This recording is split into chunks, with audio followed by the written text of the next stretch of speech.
Hi, this is Paul. And this is Louise, and welcome to Dami Dami Mga Mga Lang Lang Podcast. Podcast. And today, it's another episode. So, umabot tayo ng episode 3, guys. Hindi pa tayo naka-cancel. Oh my God. We're Yes, back God. here in Motociclo Cafe. Yes. And today we'll be inviting two guest partner. Let's give it up for Lorene Gregorio and Alface Burgos. Hi guys. Our very pretty admin and our Class class representative. So, Welcome to Dami Mong Alam Podcast. hello. So, we will be asking a series of questions. So, iikot yung episode sa topic na Sumerian. Do you know Yes. anything about Sumerian? Not really much partner. Siguro, we'll see. Explore natin. Same din actually, I have no idea. I mean, alam ko lang yung mga earliest writing forms, pero to be honest, yun lang. So, we want to know what Yes. you know about the Sumerian civilization from way before.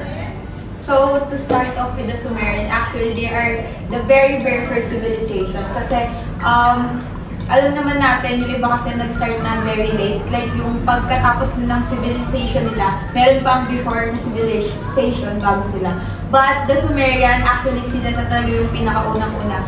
And, actually, out of few civilization, sila lang din ata yung polytheistic na religion sa among civilization. Kasi sa Egyptian na lang natin, marami silang gods na wini-worship, but ang mga Sumerian, isa lang. Polytheist. I wanted to add on that. Di ba makikita natin marami tayong writing systems right now as of yung pinakaunang writing system, matitrace natin sa Sumeria, sa city of Uruk. Yung Uruk is a city-state comprised of Sumerians which was considered as the cultural hub nila. Ngayon, yung cuneiform, yun yung tawag nila sa una nilang writing system. Cuneiform. Cuneiform. So, yung cuneiform, para isulat nila, they had this device, para siyang gawa sa stick. Na may Parang siyang Apple Pencil, na iPad, gano'n. yung stylus din tawag doon. Style. Ngayon, di ba may papel tayo? Wala silang papel nun. So, what they used to write on was isang soft clay na tablet wherein i-imprint nila yung stylus para makapagsulat. Ngayon yung, kumbaga, Stylus na rin tawag. stylus talaga Oh, tawag. I see. So, kumbaga, yung words na tinatawag nila is matatawag natin monogram. Ayan, yun yung writing system. Pero interesting yung part na stylus yung tawag. And nakuha pa rin, ginagamit pa rin natin yun until today actually. Stylus. Stylus. So, kumbaga, kung sa Philippines, na natin yung baybayin, sa kanila, may uniform. Yeah. So, I want to add lang din, sobrang useful na uniform sa Sumerian kasi nagtitrading kasi sila ng mga natural resources.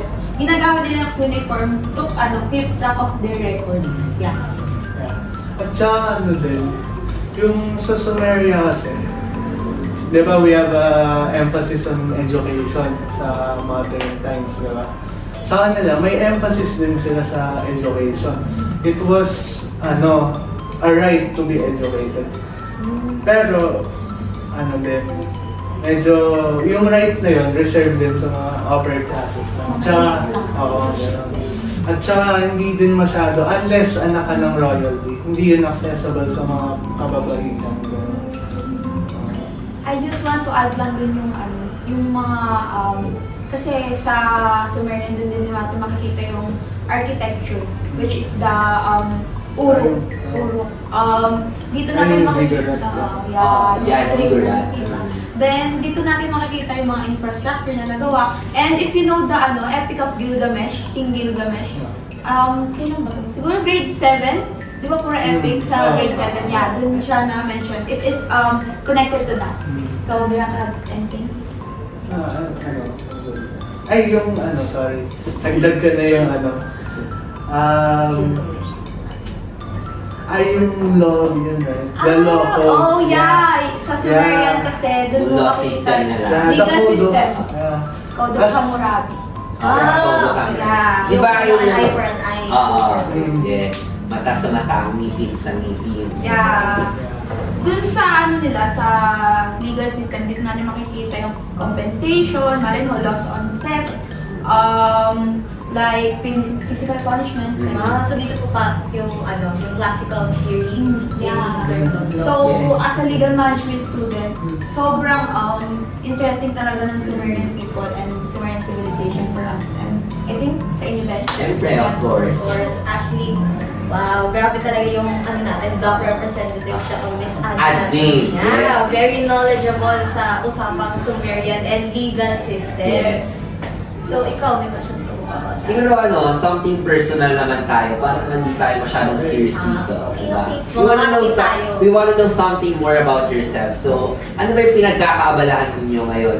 Na syempre papalapit na rin yung finals natin, di ba? Tapos, alam ko, busy kayo. Ano ba yung mga ginagawa ninyo or preparation ninyo on how you still focus sa pagdating sa pag-aaral? Ako siguro like, nag-aaral lang ako, gano'n. Nagpo-focus, kasi para din Pakopya ako Tabi tayo sa exam. siguro yun lang, nag-aaral lang talaga. Review, no? Ako siguro applying the Sumerian civilization sa mga ginagawa ko personally. Ayun, keeping track of my records. Like, and also yung, alay mo may pinagawa si ma'am. Susulat ko kung ano yung dapat kong gawin that day. Yung deadline, yung ganon. Tapos, actually, pretty chill lang ako ngayon. Ayoko kasi stressin yung sarili ko sa mga nangyayari. Gusto ko lang party-party. So, grabe pala yung si Miss Admin, very agenda. Yeah, For the course. agenda talaga. Hindi ka vulcanizing yan. Medyo. Medyo. Wow. So, ito, from previous episodes, for mga volleyball players and mga athletes from Yes. orgs, ito naman ngayon, mga serious and very student leaders from Yes. legal management. Management.